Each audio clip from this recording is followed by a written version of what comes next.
الرجيم. وإذ قال الله يا عيسى ابن مريم أنت قلت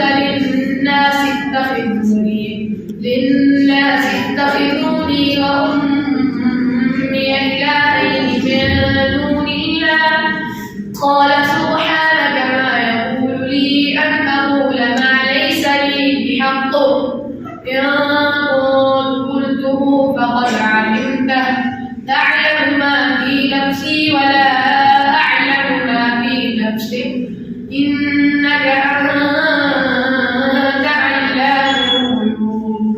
ما قلت لهم إلا ما أمرتني به أن اعبدوا الله ربي وربكم وكنت عليهم شهيدا ما دمت فيهم فلما